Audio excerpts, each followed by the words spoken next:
All right, here we are. So, welcome everyone. This is James Wilson with MTB Strength Training Systems and BikeJames.com, and welcome to another Bike James podcast.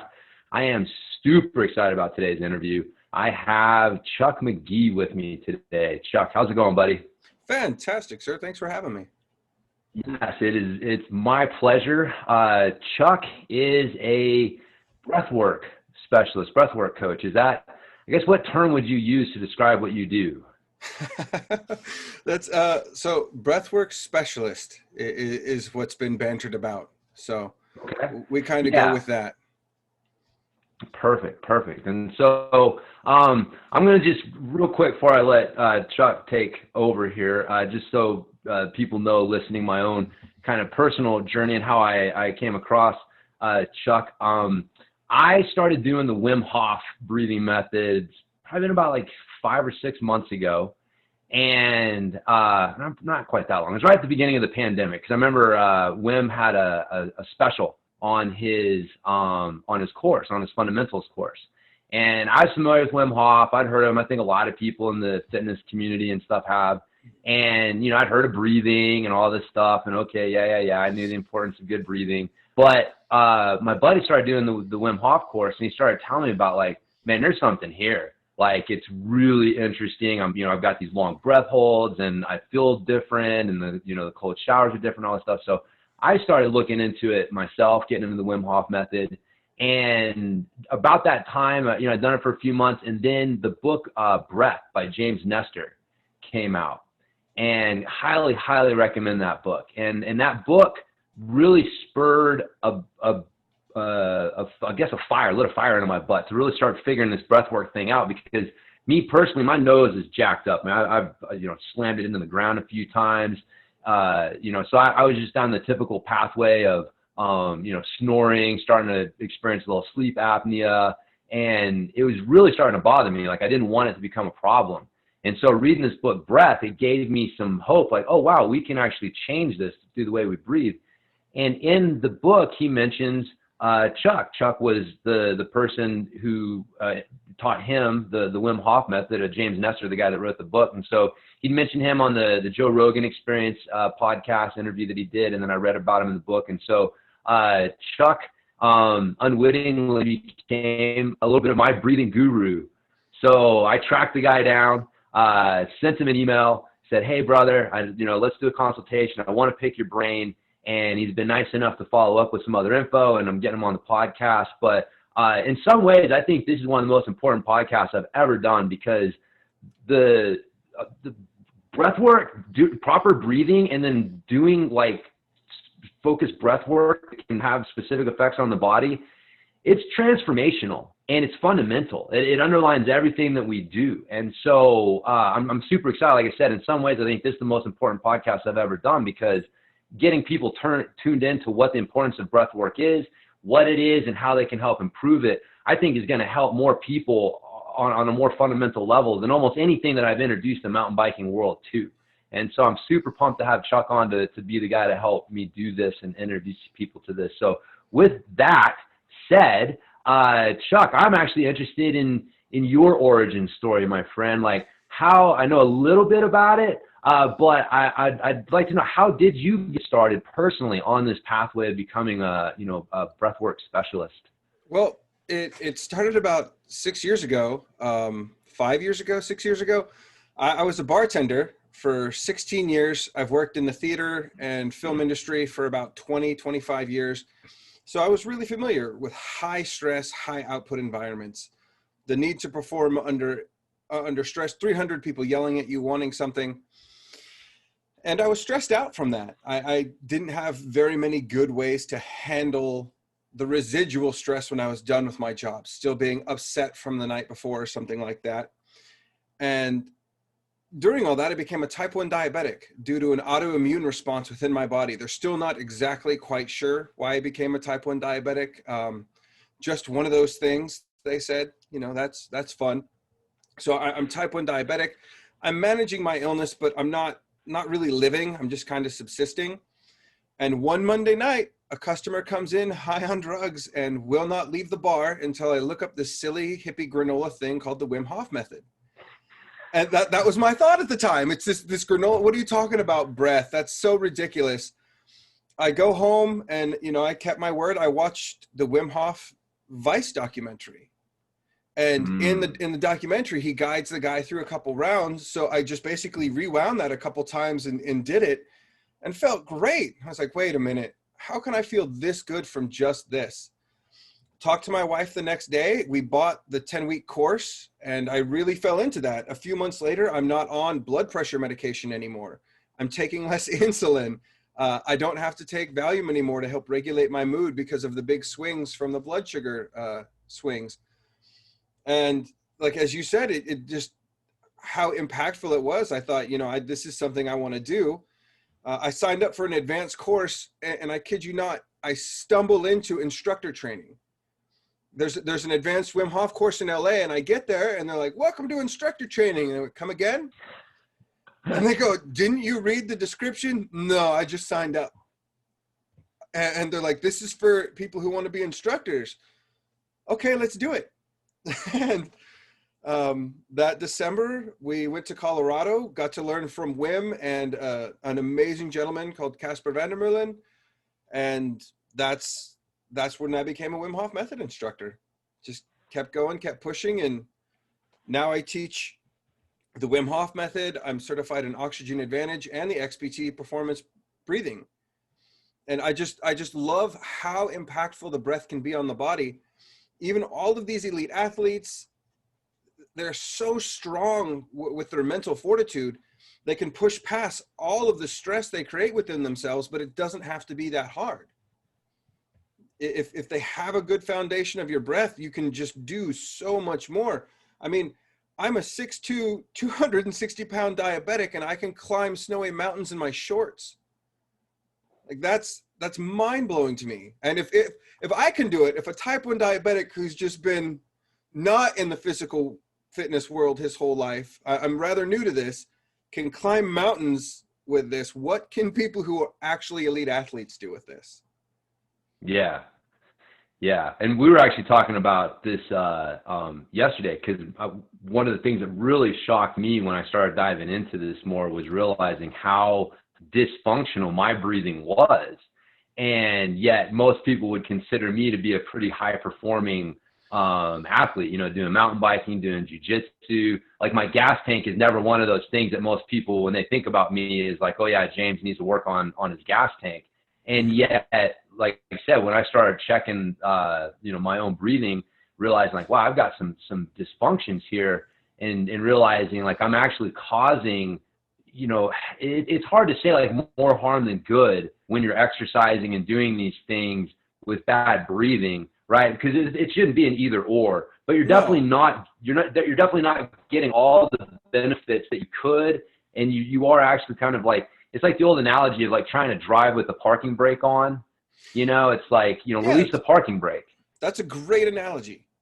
Yeah. And that's kind of how I'm looking at the breath work now. Is like, man, you can perform at a high level, but if your breath work isn't where it needs to be, it's not efficient, your CO2 tolerance sucks, all of these things, then it's like performing, you're getting there, but you got the parking brake on and you're doing a lot of damage to the car in the process and making it way harder on yourself. And so, just like it's like I said, man, like breath work done properly, it's transformational, excuse me, on a bunch of different levels. And, like I said, I love your story because it really, the thing about Wim and the Wim Hof method and stories like yours that I really like is how it challenges what we think we know about the human body and what our capabilities and capacities are, and how on some level science, as much as it has helped us, it also kind of limits us because it tells us you can't regulate your immune system.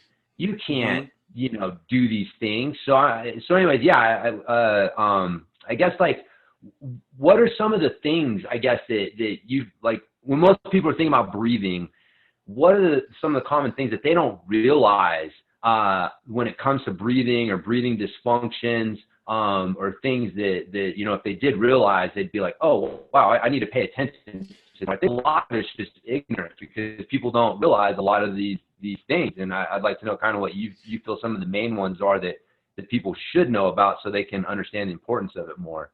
Well, the biggest one is don't breathe with your mouth. I mean, there are times in scenarios where it's absolutely necessary, but those are few and far between. Breathe through your nose. Take a proper diaphragmatic breath. Now, and I'm not saying to all you elite athletes out there, please don't think that today, if you close your mouth and start breathing through your nose, you're going to be able to do the same thing that you've been able to do with your mouth open. That's just simply not true. Your nose is an underused muscle right now if you're not using it properly. It takes time to build that muscle up, excuse me, and in about 6 months' time, you'll be able to do the same things with your nose that you're able to do with your mouth now. But it takes that time. It's not something that can happen overnight. I've had clients who start breathing through their nose and they try and go running and they're like, I can't do that. I'm like, okay, but did you try walking first? Can you walk breathing through your nose? Do you sleep breathing through your nose yet? Do you tape your mouth at night? And that's the big one is take that proper biomechanical breath. Because when I see people say, you know, I take a deep breath and they take that breath, it's through their mouth, just to the top of the chest. And they go, that's a deep breath. That's not, that's about a third of your capacity. That deep breath, you know, you can put your hands on your bottom two ribs. You take that breath in through the nose, feel that lateral expansion. And as you exhale, feel that lateral contraction. Now you have that diaphragmatic breath. That should be every breath you take should be that nice, deep, full breath. That moves the blood out of the bottom of the lungs and gets it to mix like it should. It's way more efficient. And if you don't use those muscles properly, as athletes know, they don't develop properly and you lose some of their function over time. So yeah. You go ahead. Yeah. So it's just important to make those small shifts, you know, start breathing through your mouth, stop breathing through your mouth and start breathing through your nose. Tape at night so you're not breathing through your mouth when you sleep, and give yourself a break when you catch yourself breathing incorrectly and don't be like, damn it, why did I forget? Well, the average person is breathing 20 to 25,000 times a day. The amount of reinforced muscle memory that creates is astonishing. So to break that habit takes focus and work. And I catch myself breathing incorrectly, and this is what I've dedicated my life to. Yeah. No, it's a process thing. And that's definitely one of the things that just in training in general, just telling people like, man, don't beat yourself up. You know, mistakes are an opportunity to get better. You know, sort of thing. And that definitely goes with the breathing, because you can drive yourself nuts. Because like you said, you take, was it 25,000 breaths a day? 20 to 25,000 on. That's the average. Now the average used to be lower, but people's breath has become so deficient that they just raised the average rather than address why it was going up. Don't you like that? It's like when you walk into the store and all of a sudden mediums are the old smalls, and you know, it's like they change the size of the clothes rather than address the fact that people are getting bigger. Yeah. So you mentioned the nasal versus mouth breathing, and this is one of the things that I don't think a lot of people realize is, well, why does it matter? Like, who cares how you get the oxygen in, as long as you're getting it in? What's the difference between nasal breathing and mouth breathing? And I know the difference, but please explain to people who don't.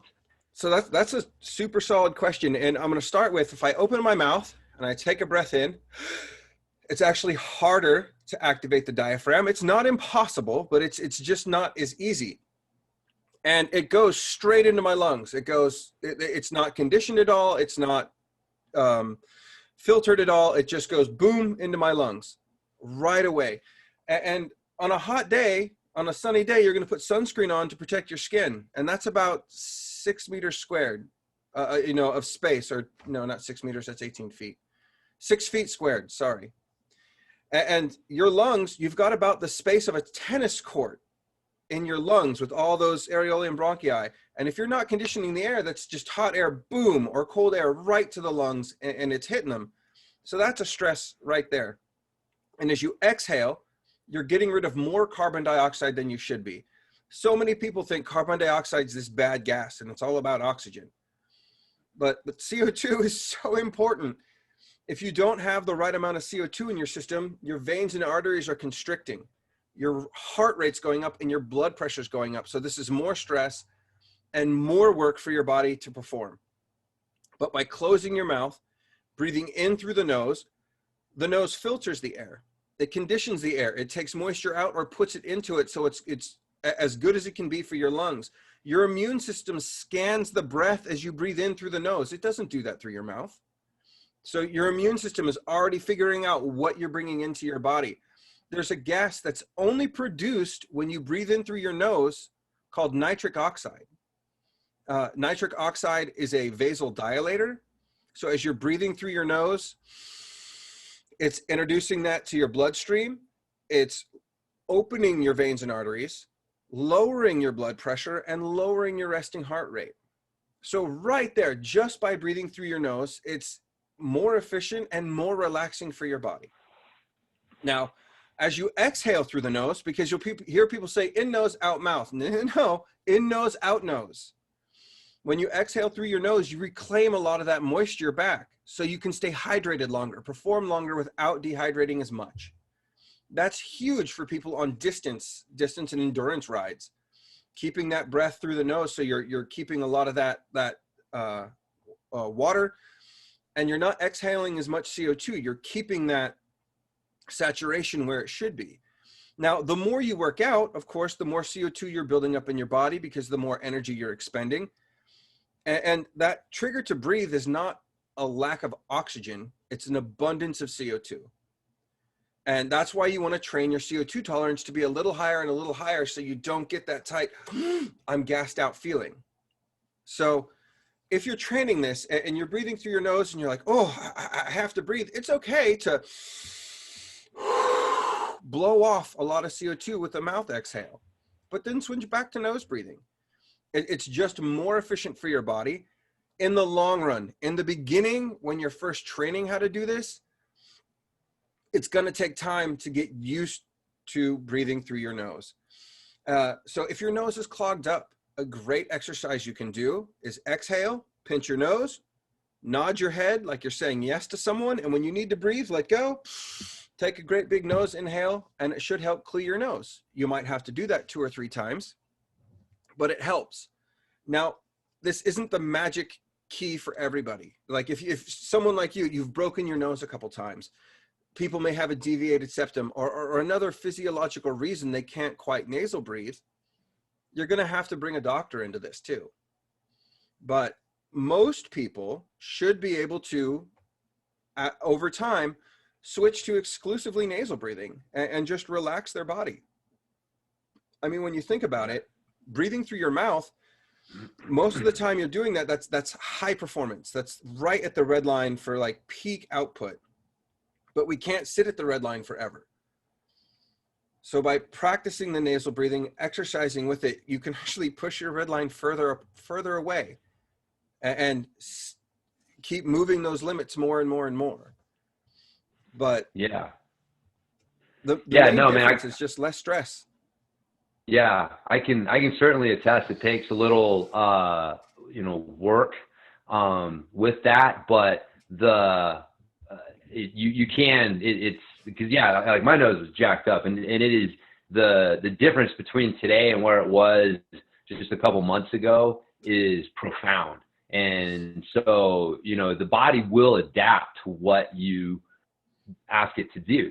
And really the thing that the breath book really made me understand was how humans are made for it. Like we're made to breathe through our nose. Absolutely. And and so not breathing through your nose has a ton of negative consequences because it's not what we're made for. It's not what we're designed for. It's not what your respiratory system is designed for. Yeah, but exactly. You said something I'd like to touch on real quick. You know, the nose can adapt when you actually use it, but the converse is true. If you haven't been using your nose for a while, it has adapted to being unused. Yeah. So it is like, you've trained your body to perform a certain way, and it's by no means denigrating people who, are these top tier athletes who just haven't ever been taught how to breathe right. I can't be like, ah, dang you. I mean, you're achieving amazing feats with just your willpower and the ability to push through this stuff. And I just like to say, it doesn't, as you said, you can put that parking brake down, man. It doesn't have to be so hard. Yeah. No, man, it's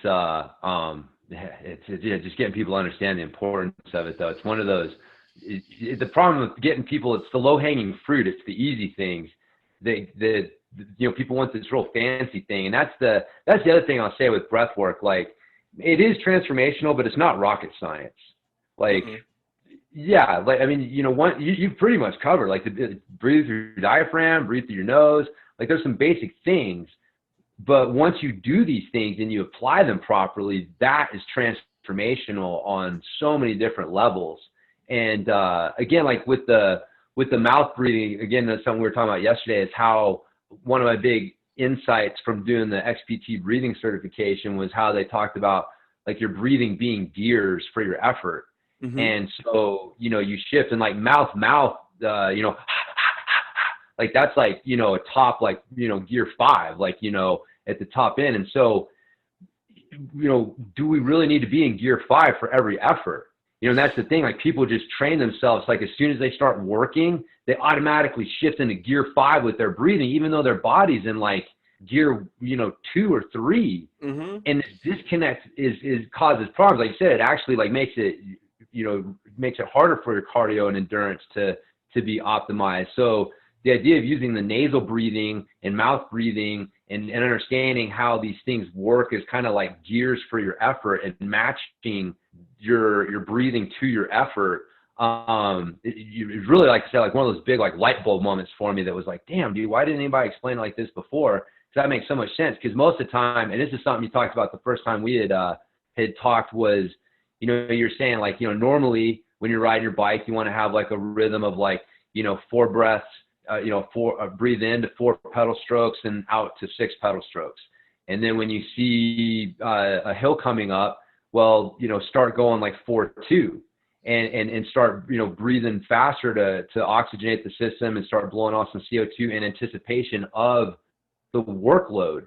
And usually what we do is we get on the bike and we're riding the bike and we start climbing the hill, and I wait until the hill, until it's hard. You and respond instead of anticipate. Exactly, man. Dude, one of my favorite things that you say, and I'm totally stealing it from you, and I will give you credit Please as many times as I can, is you are the pilot, not the passenger. And that right there, man, that's such a powerful statement on so many different levels. But like, understand, like, I'm using my breathing so I can be the pilot of this thing instead of just being the passenger responding to what's going on. Again, it's one of those things that once you make that connection, it can really change your performance on a bunch of different levels. But yeah, would you mind talking a little bit about, I guess, kind of that idea of using your breathing as gears and kind of matching it to your effort level? I like the way that you were explaining it yesterday, or Monday. I guess we talked Monday, dude. It's been such a long week. Sorry. So in nose, out nose should cover about 80 to 85% of your output. And you can change the speed of the inhales and exhales to increase or decrease, the amount of energy you need. Just letting it go a little quicker is, going to build that energy. Exhaling a little longer is going to help relax you a little more. And knowing what your breath does. I mean, experiment and play with it and be like, okay, so if I'm breathing in and out through the nose and I exhale longer, I can be a little more relaxed. Now that'll serve you, say, on a nice straightaway. You've got it easy. Relax the body, build up the CO2 in your blood, really dilate those veins and arteries so you're getting really good blood flow.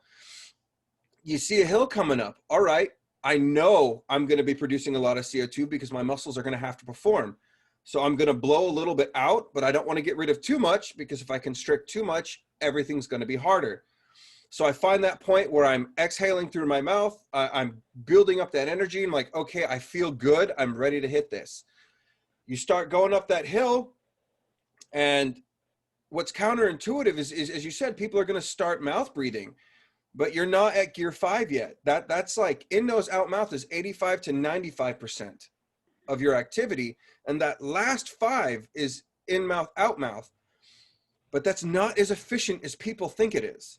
Taking these quick breaths, there's dead space between your mouth and your lungs. About 150 milliliters of air gets lost with every inhale and exhale. No matter if I'm taking a nice long deep breath or a short quick rabbit breath. So 10 short quick rabbit breaths, I've just lost 1.5 liters of air. And say that that inhale is only 450 milliliters of air. I'm losing a third of that to lost space.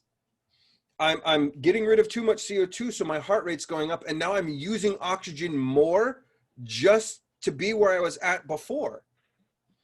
So when working hard, if you can train your body to relax into that stress and not try and push through it, you relax into that stress as you're going, you slow your exhale down, you kind of allow your veins to dilate a little more, your CO2 tolerance is a bit higher, and when you hit a certain threshold, your body's going to release a lot more oxygen to your musculature. That's what happens when there's a high abundance of CO2 in your system. So if you have an SpO2 meter, you might see your usable oxygen drop, but it's being used by your muscles. It's just not available in your blood. Yes, you're going to have to get that back. And you can get that back by blowing off a little more CO2, building your oxygen tolerance back, and then allowing it to drop into your system again. But it's becoming aware of these things by switching those gears as you need them, knowing that there's dead space, knowing you want the most efficient breath for the right output. So those 10 breaths in that 10 seconds, that's 1.5 liters of lost air. I take 2 breaths in that time, but I'm taking 750 milliliter breaths, really filling everything up. I'm only losing 300 milliliters of air, and I'm getting 1.2 liters of air absorbed right away. Just because you're breathing quick doesn't mean your body's absorbing it at that rate. It just means you're breathing fast and you're reacting to your body. You're not anticipating the needs that could come from it. And I'm not saying I'm perfect at this or you're going to be perfect at this on day one. It takes a lot of time. It takes a lot of effort and a lot of concentration. But once you get to that point, you can anticipate what your body's going to do and relax into that stress. And that's why we like to do the ice baths in the Wim Hof method. Beyond all of the other health benefits that gives you, by sitting in something stressful like an ice bath, accepting that that's going to stress your body out, and then training your brain to meet that stress with a nice calm breath, you're now changing the way your body meets stress. Instead of meeting stress with that tension, that quick breath, you're now training it to relax. And now you can see clearly. That fast breath isn't indicative of a calm mind. I don't know many people who breathe quickly and are calm. I mean, ask any kid who's freaking out. They're not going to be able to talk to you calmly. Slow it down.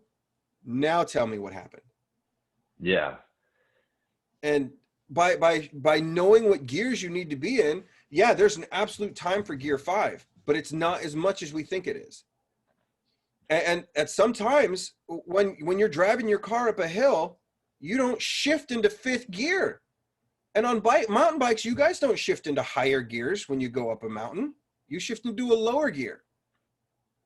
And that's what you should be doing with your breath as well. Now, I'm not saying in a race, slow down, relax, and, go at a nice comfy pace. Yes, you're going to have to push yourself. But the shifting into the top gear, they say you're not supposed to do this, in a car, on a bike. Marathon runners, they're not shifting into high gears. They may be breathing a little quicker, but they're not breathing all out. That would exhaust them. Yeah. Even look at sprinters. I mean, you don't see Usain Bolt running down the track going No. Yeah, he's got the appropriate gear. He may do that when he's done for a second to Yes. blow off some CO2, but then he's downshifting his breathing just as quickly. So, yeah, that fifth gear should be reserved. I like the way you put it. Like, life and death, like something's chasing you or something like Oh yeah. that. Like that. So the gears, as I put it, first gear is just normal everyday life. Second gear is like high output. I go 4 gears. Third gear is, really need to perform. You're pushing yourself into the fight or fight. That's probably in, nose, out, mouth. And fourth gear is, holy crap, I'm being chased by a bear. Yeah. Like and if people aren't conscious of their breath, breathing through their mouth all day is like being chased by the world's slowest bear. You're still stressing your body out. You're still raising your blood pressure, raising your resting heart rate, and you're not doing yourself the service of just breathing correctly. Slow it down, extend that exhale, and look for that pause between your breath. People breathe too much. It should be, in 4, out 6 with a natural 1-second pause at the end. It's relaxing. A longer exhale throughout the day tells your body to relax. Just ease off a little bit. Breathing through your mouth all day tells your body to stress. What would you rather be telling yourself? And that's unconscious. That's just what your breathing is telling your body how it should be. Yeah. Yeah, it triggers the, like, diaphragmatic breathing, like you were talking about earlier, triggers more of a parasympathetic response, and mouth breathing triggers more of a sympathetic response. I mean, we're wired that way, because if we're breathing through our mouths, we should be being chased by a bear. Or chasing that bear. Or chasing that bear, right? Yeah, it's like, man, you're doing this real quick, but the rest of the time, you're going back to the nose breathing. It's kind of like, with the Wim Hof method. That's one of the things people will say, because Wim would just be like, just breathe, motherfucker. Whatever hole you want to get it in and out of will work. Absolutely. But that's only for 20, 30 minutes a day. Exactly. Yes. That was my point, was, the rest of the time he's not breathing like that. He's doing nose breathing. In fact, I started doing some humming since we talked last time. It drives my puppy nuts, man. He thinks I'm like losing my mind or whatever. But yeah, just like the humming is one way to slow your breathing down. You can't hum with your mouth open. You can't hum with a quick exhale. And so it's kind of a way to auto-regulate those two things. And then it also, like you're saying, builds more of the nitrous oxide. It stimulates more of that buildup in the nasal cavity. So it helps with all the benefits that come from with that. And so, yeah, people laugh at it, but there's a reason. Again, like what is like the tradition? I remember back in, Om. Yeah, Om, exactly. Om. Exactly. Like, yep. What? That's right there. And if you look at a lot of the old prayers from multiple religions, that like the Catholic Rosemary, Buddhist Rosary. I know that word. And some of the old chants, the Oms, they make you, they encourage you to drop into that slower breath, the in 6, out 6, in 4, out 6. But most all of them aim for 5 to 6 breaths a minute. Slow it down, relax the body, enter that state consciously. And whether you're doing it for whatever reason, find that reason to slow down, and just, yeah. And the hum itself, it does increase nitric oxide production. I think it's 15 or 30 seconds of humming. It's not a lot, just a little bit. And it helps generate heat in your body when you breathe, because it's vibrating the intercostal muscles in between the ribs. And as your lungs expand, they pull the heat from those muscles, and now you're helping heat yourself a little more. And I'm not saying mouth breathing doesn't have its place. Know your body. By mouth breathing in certain patterns, I can consciously drop adrenaline into my system when I need it. Yeah. But I don't want to drop adrenaline into my system when it's unnecessary. It's a performance enhancing drug, and it does have side effects. You watch UFC fighters who get nervous before a fight and they're mouth breathing. They have that adrenaline drop and they walk out shaking and gassed out. And that's no fault of theirs. I've watched professional actors do that before they go on stage. They're breathing too much and they go on stage and they've got that adrenaline drop in their system and they don't have the output for it just yet, and their body's starting to shake. why don't we do that consciously? I'd love it when I'm going up a mountain. If I need a little bit more boost, I'm going to give myself a bit of an adrenaline boost, slow my breathing down, let that work its way through my body, and keep on going. Yeah. Yeah, no, and that's knowing how to use your breathing, man. That's one of the it's something that it seemed like our ancestors had a much better grasp on. I feel like that's one of the things. It sounds kind of, you know, whatever, but when I'm doing, especially when I'm like deep in a Wim Hof freaking breath hold and like everything's buzzing and you're like flirting with the spirit world, it's like, dude, I feel connected. I feel connected with like my ancestors. You realize like this is something that you share with humans going back probably to the dawn of time.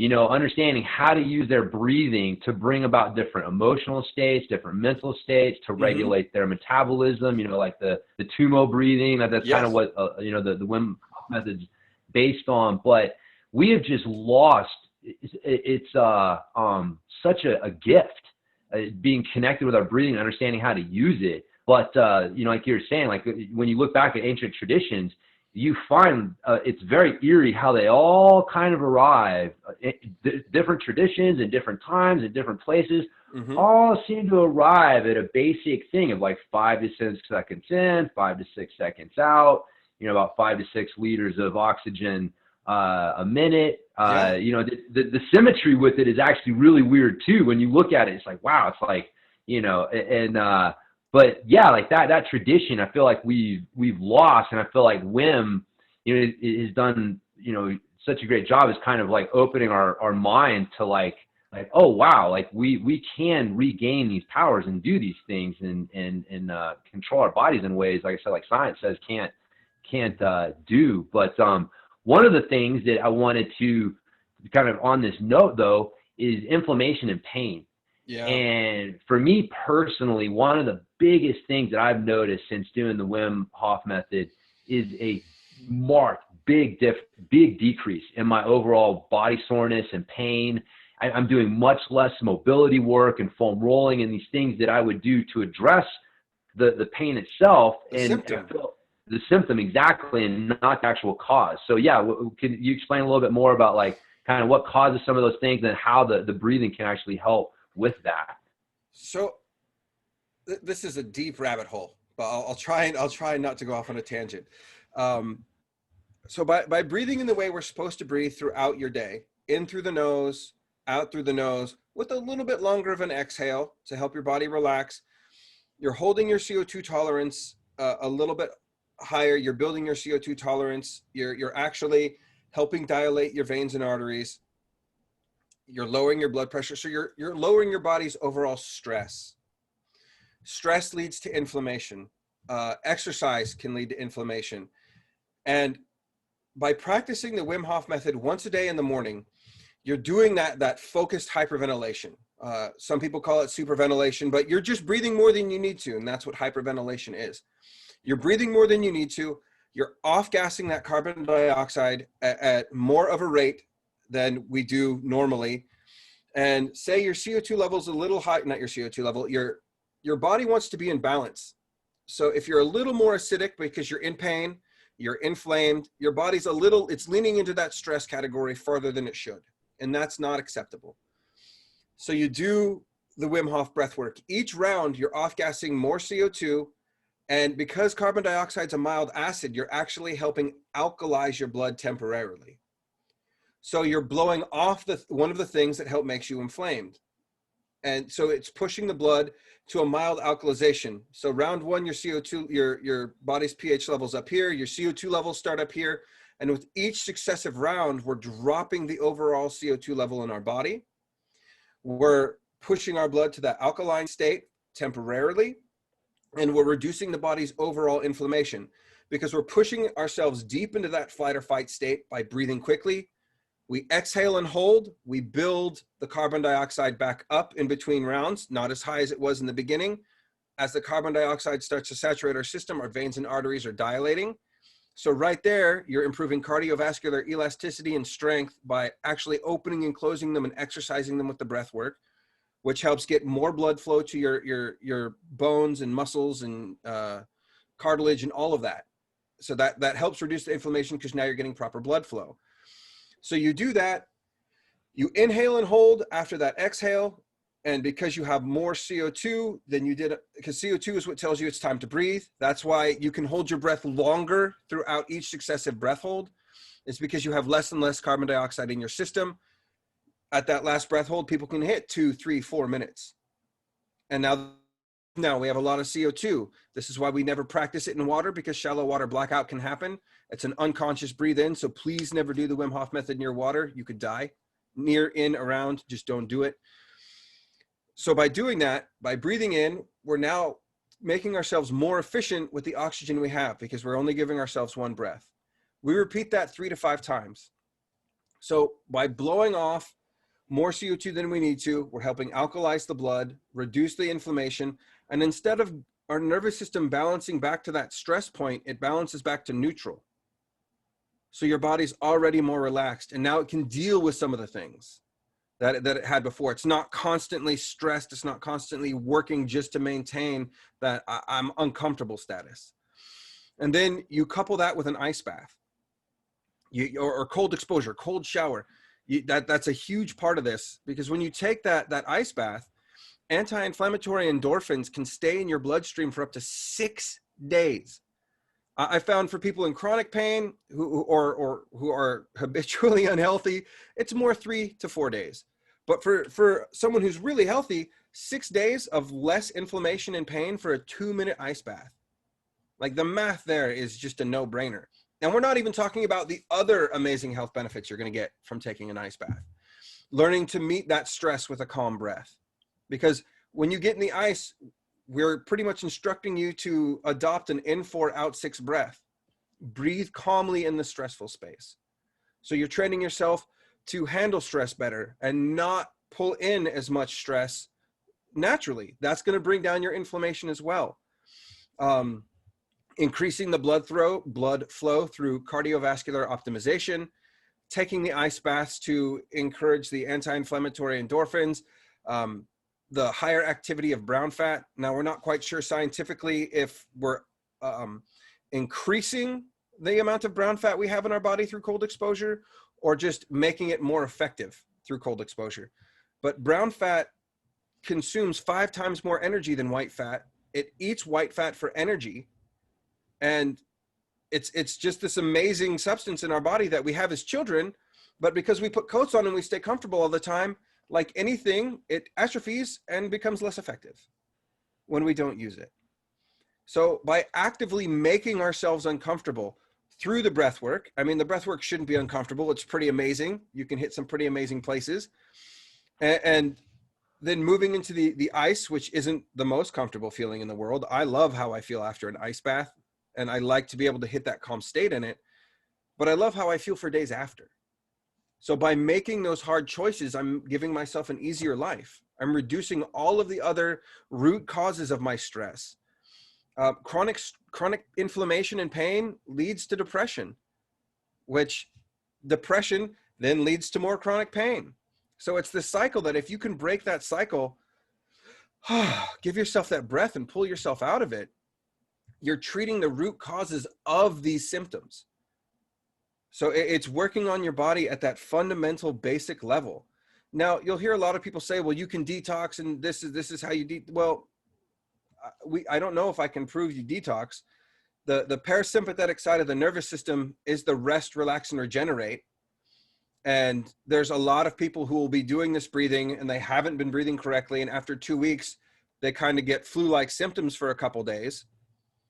Drink a little more water, stay a little more hydrated, and then it kind of passes. But yeah, there's a lot of pseudoscience around breathwork too. So I know why people are like, why? I don't know. I can be in less pain if I just breathe. Absolutely. But I'm not going to tell you can be in less pain when we breathe because you're going to hit some psychedelic level of understanding. It's just the physiology of what's happening when you breathe correctly. And when you do things for your body that force it to adapt, make it uncomfortable. And athletes do this all the time. You guys train yourselves like, these endurance riders that are riding like hundreds of miles a day, that's not comfortable, but they see a gain from it. That's why they do it. That level of dedication is already there in this group of people. They have that level of dedication and that wherewithal to go for it. So if you're running marathons, you're a distance runner of any kind, you're a mountain biker or a distance biker, you've already got it in you to sit in an ice bath for 2 minutes. You've already got the discipline. And don't tell yourself a story of, oh, I'm not going to do well. So you get out early, get back in. You didn't do well on your bike the first time you got on it. You had training wheels. And if you didn't, well played, I did. It's okay to start at the bottom. Yeah. It's okay to start. And we have to start. Everyone has to start there. Yes. Yeah. There's a quote from Jake the dog on Adventure Time that sucking at something is just the first step towards being kind of all right at it. Yeah, that's great. So I remind myself of that and tell people that all the time, because it's like, dude, you're going to suck. And that's fine. Like you said, like first time you get in an ice bath, it's going to suck. You know, it's the idea of like, man, just if you can just get 1% better. I know it's kind of like a cliche term, you know, but it is. It's like, can you, you know, in the Book of Five Rings, Miyamoto Musashi talked about how today is victory over yourself of yesterday, and tomorrow is victory over a lesser foe. It's like, if you can just be a little bit better tomorrow than you were today, that's all you need. That's your goal. And yeah, you know, just because people can get in an ice bath and hang out there for 2 minutes, and you jump in and don't last 10 seconds the first time, like, it's okay, you know, like just go, it's a part of the process. So I'm glad you mentioned that, because I think a lot of people expect, like, they see Wim Hof, right? You see Wim fucking doing yoga in the Arctic and diving under, you know, the ice. And stuff, and then they're like, dude, I can barely, you know, turn my shower to cold at the end of the shower. Like, I can't do this stuff. But that's Wim. Yeah. I'm not going to compare myself to LeBron James when I go play basketball. I am awful at basketball, but I look even worse. Like, why would I compare myself against the best of the best? I haven't put all of that time and effort he's put in. I haven't trained as much as he has. It's not, that is a unrealistic expectation. Yeah. And if I got on a mountain, I would not expect to be able to keep up with you or even 99% of the crew that listens to you. I guarantee you I couldn't keep up with them. But if I put in the time and the dedication, I'm betting I could. Yeah. But it takes that time for everything. And just because you're awesome at one thing doesn't mean you automatically start awesome at another. My favorite, I mean, I was a bartender for 16 years. I'd have people come in and be like, oh, this is easy. And then they'd try it and be like, holy crap, this is really hard. Yeah, it takes time and effort and it takes work. And the same in the theater world. No one just goes out. I mean, yes, there are those random people in every profession who just rock the first time and we want to kick them in the butt because they make everyone look bad. But they're the outlier. Yes. Every new thing takes time. Now, especially if we're talking about something as foundational as breathing. We do this all day. Now trying to bring that breath work into this elite thing you're already good at, that takes time to figure out how to mesh it. So if you're trying to incorporate the nose breathing and mouth breathing into your workout, aim for 75-25, 75 mouth, 25 nose. And then next week or even 2 weeks from now, go for 50-50, or a month from now. 3 months from now, go for 75-25 nose, mouth. And then at the end, you can be there. But build those incremental steps, step by step, like you said. Yeah. And you'll see the benefits. It's hard not to be as excited about breath as I am when, like, I was in excruciating pain all the time. And now I'm not. And will this absolutely work for everybody? No, nothing works for everybody. It doesn't cure anything because I'm still a diabetic. And if you fell off your bike, you'd still have the pain and the injury from the fall. It may not hurt as much, but the injury's still there.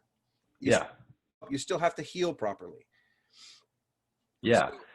Yeah, no, that's good points, man. It is, like I said, it's you can get a little woo-woo and stuff around breath work, and that's why some people roll their eyes at it because, like I said, it is transformational, but it's not rocket science. It's not going to, cure your broken bone or like you said, like, you still have diabetes. It's helping manage it, but it's not curing it. I will say one of the things I like about WIM though, because you rattled off a lot of things, and just for people that don't know the benefits for breathing and the inflammation and stuff like that, WIM's actually been tested.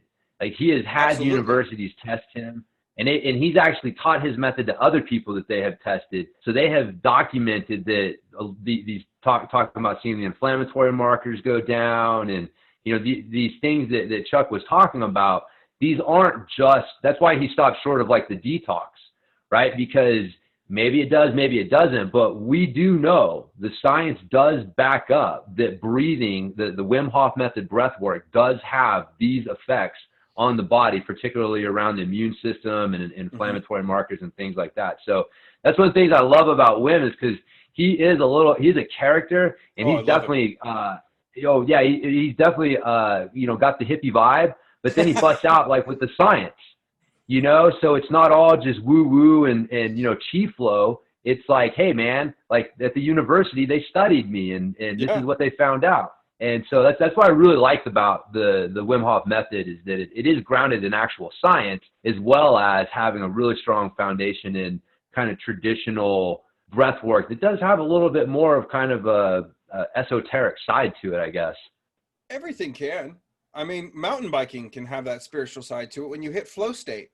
Yeah. When everything's perfect and you find that perfect moment and everything just syncs up, you're there. Like some people will have that state, some people won't. During the Wim Hof method breathwork, people talk about some people see lights. My wife can see them at will as she's doing the breathwork. She can see these amazing. I have never seen them. I get a ringing in my ears, and that's what I get. Some people see some people don't. And don't chase other people's sensations. Well, that's not useful. And don't try and compete against people like Wim. Don't try and compete against anybody but yourself. This is not a competition to see who can hold their breath longest, because there's other people out there who are holding their breath for 20 minutes already. They're like, I mean, these free divers are amazing. They're like, all right, hold on, let's do this. Boom, and they rock it out. So you can train and aspire to those goals, but don't hold yourself against them. Yeah. And if anyone wants to check out the science behind the Wim Hof method, go to wimhofmethod.com under the science tab. All of the studies, you'll see the endotoxin study where they injected Wim with an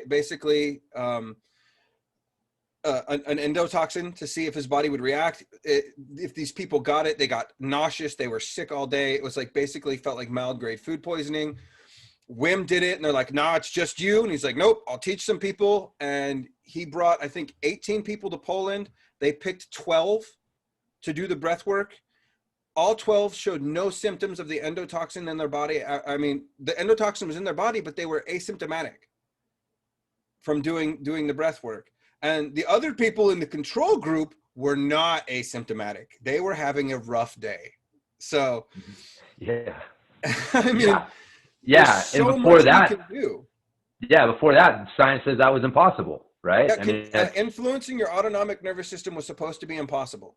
Yep. And what Wim figured out as he looked at the autonomic nervous system, okay, eyes dilate, eyes constrict. All right. Increased heart rate, lowered heart rate. Okay. Salivation, dry mouth. Okay.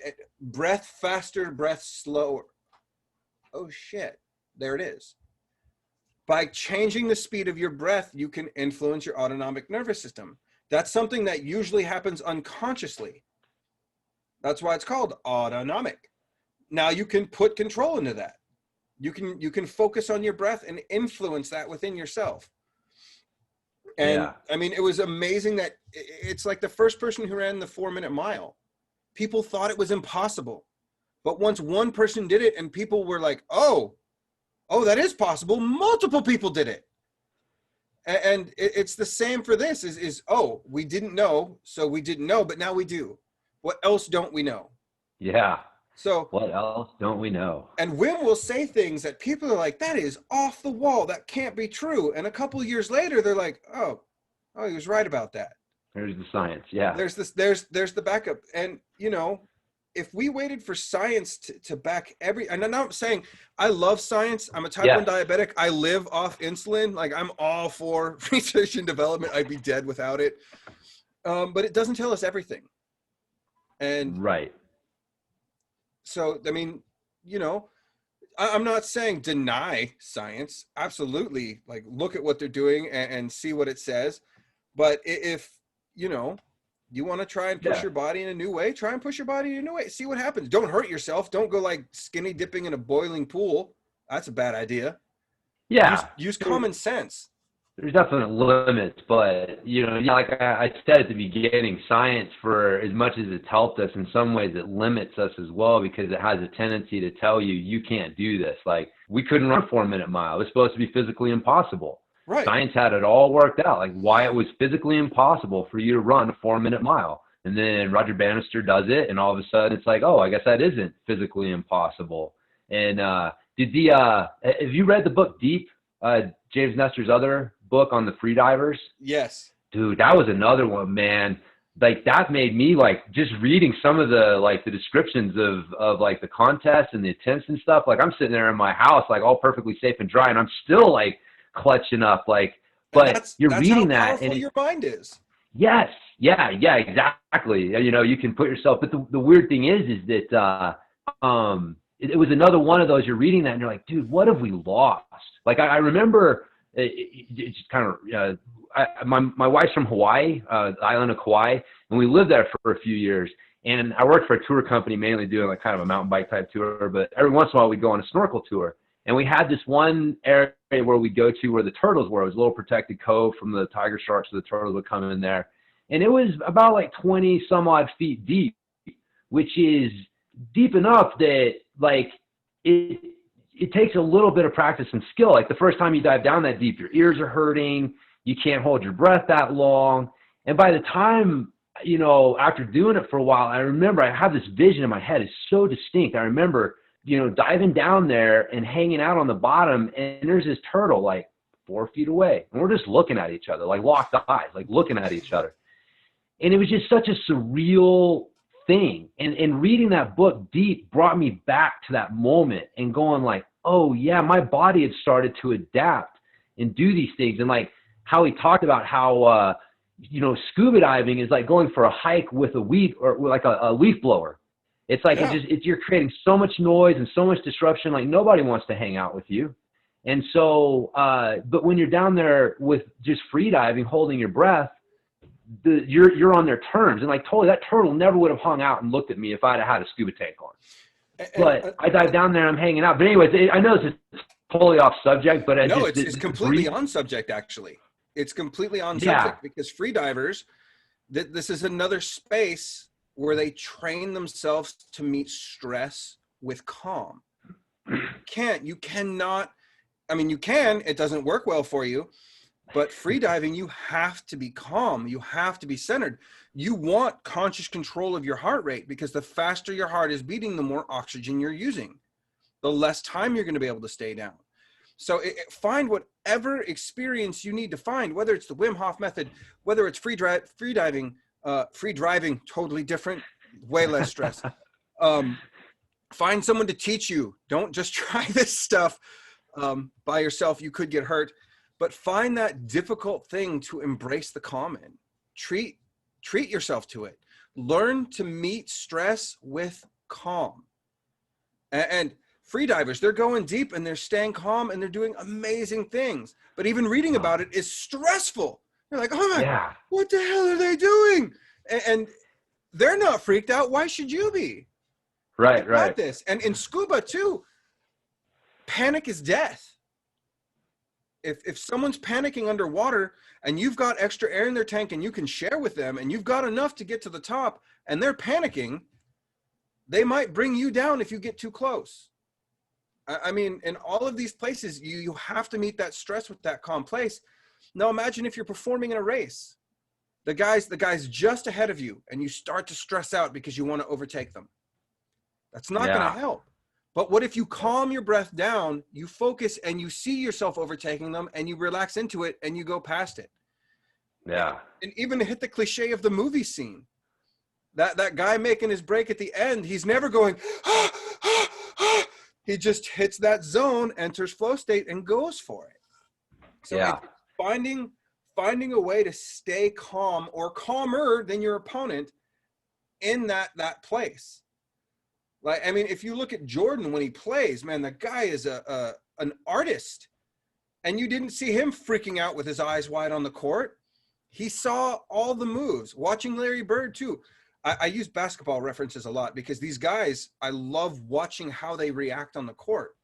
And you could see other people getting stressed out. I mean, tennis players do it too. You see the ones start to lock up, get mad between matches, they're going to lose. Yeah. I mean, McEnroe may be the exception to that rule. It seemed to help him the more pissed off he got. But that might have been his superpower. He's probably upsetting the other people more, man. You know, like you can't help but get a little nervous when somebody's freaking out around. It's just human nature. So that may have been his ploy there, man. Like, act so psycho, but make everybody else nervous. Even rolling in jiu-jitsu, whoever, you know, one of my clients, he says, you know, he's been doing this for a year now, and he says, I know I've won when they breathe through their mouth first.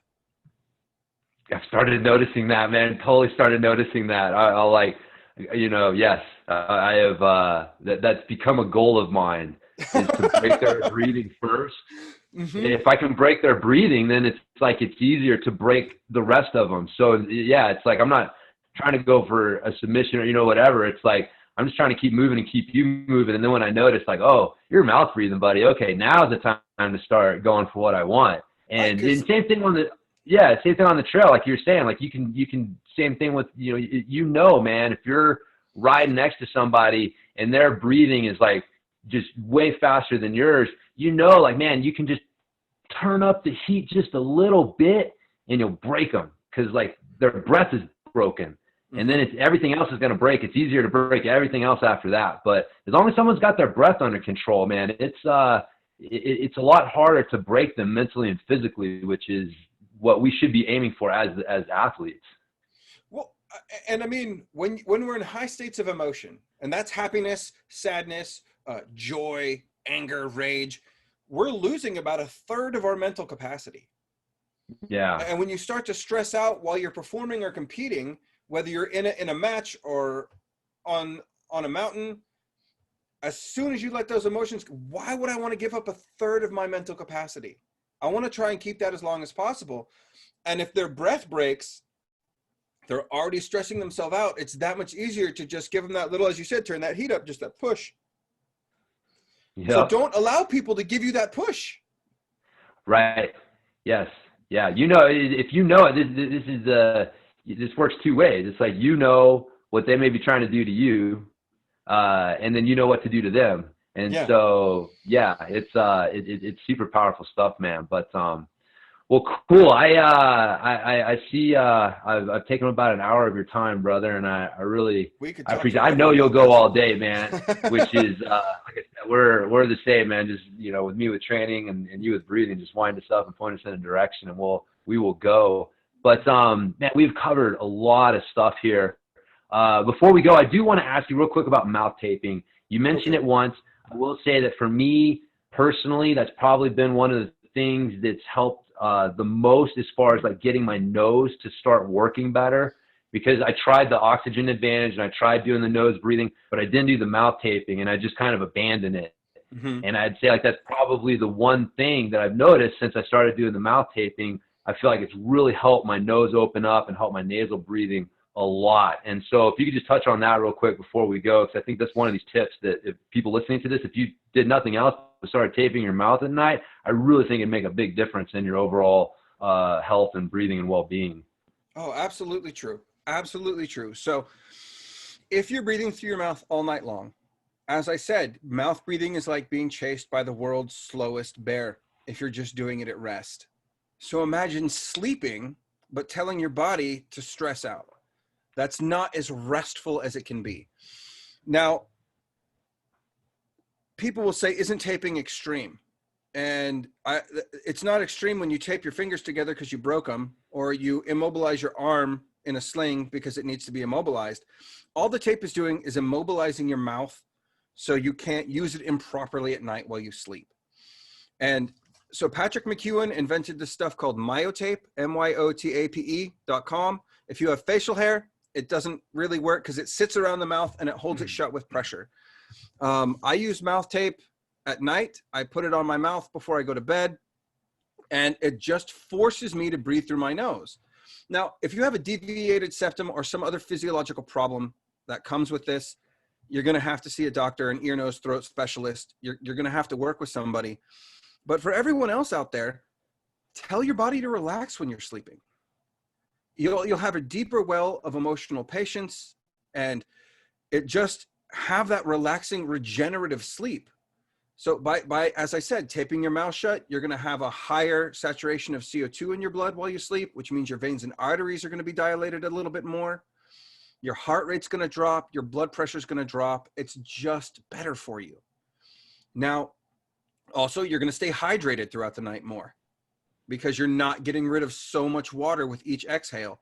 And when you wake up in the morning, the reason it's so helpful is if you slept for 6 to 8 hours or 9 or however long you want to sleep, you're using your nose like you're supposed to. How you sleep at night is going to inform how you sleep during the day. If you sleep 8 hours a day and we're breathing, we'll say 21,000 times a day, just for easy math's sake. That's 7,000 breaths at night alone.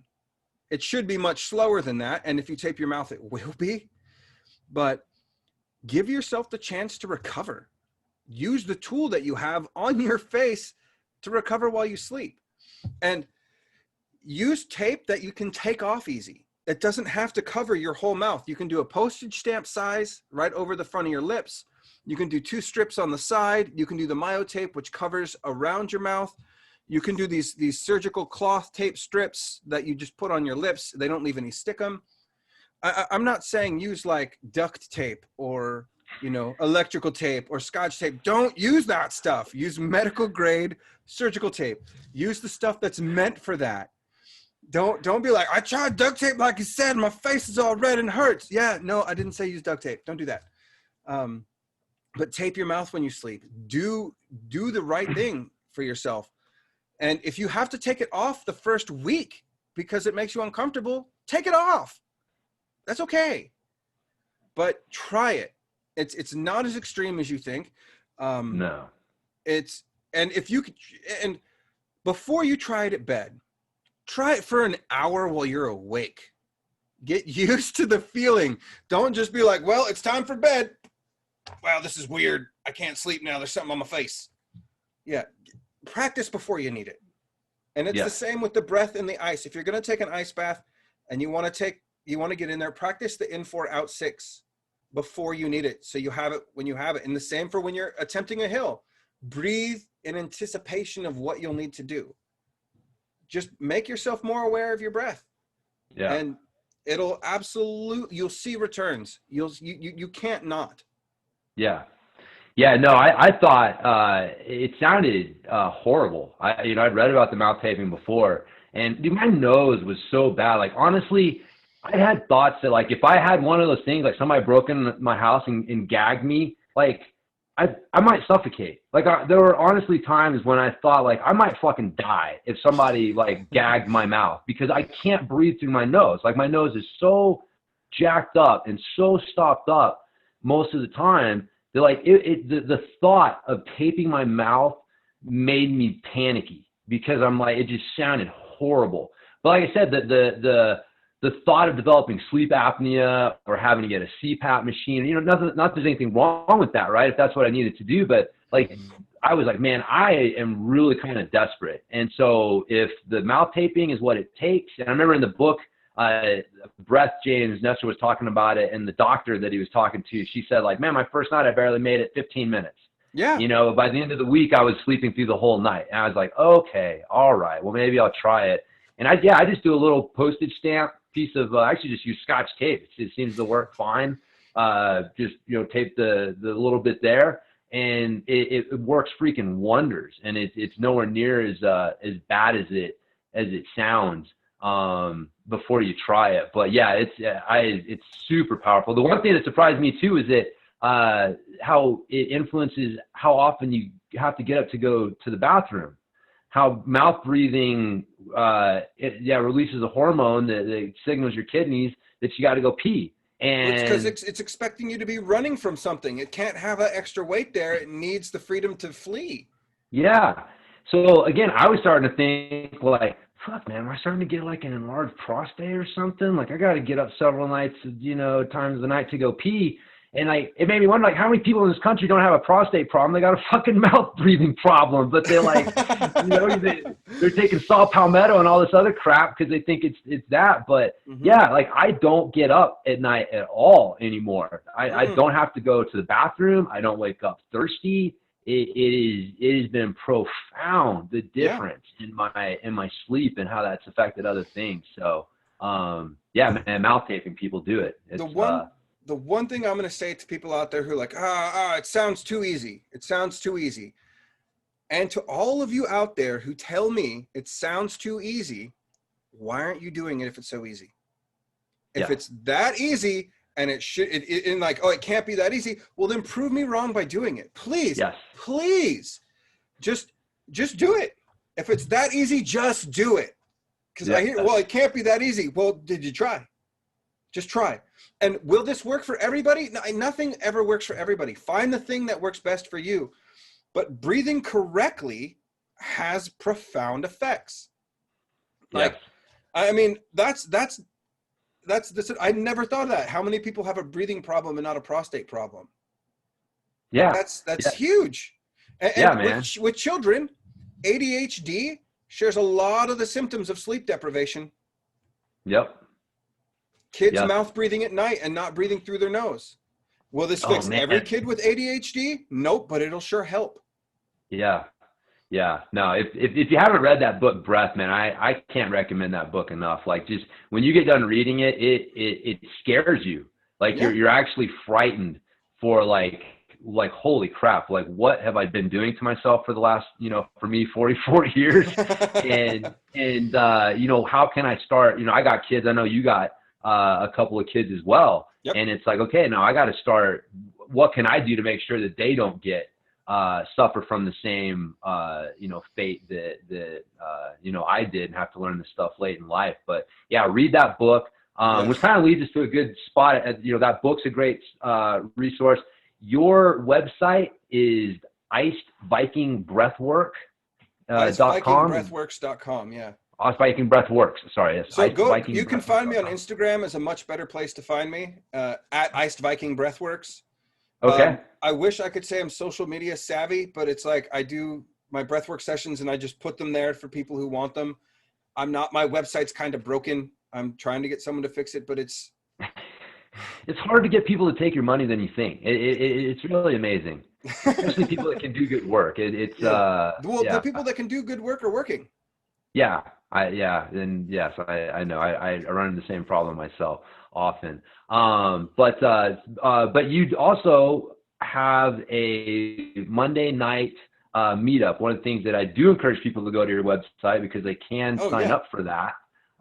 Is you host a Monday evening Zoom session where you lead people through 4 rounds of Wim Hof breathing, and you can drop your email in the chat and he will send you a copy of that recording.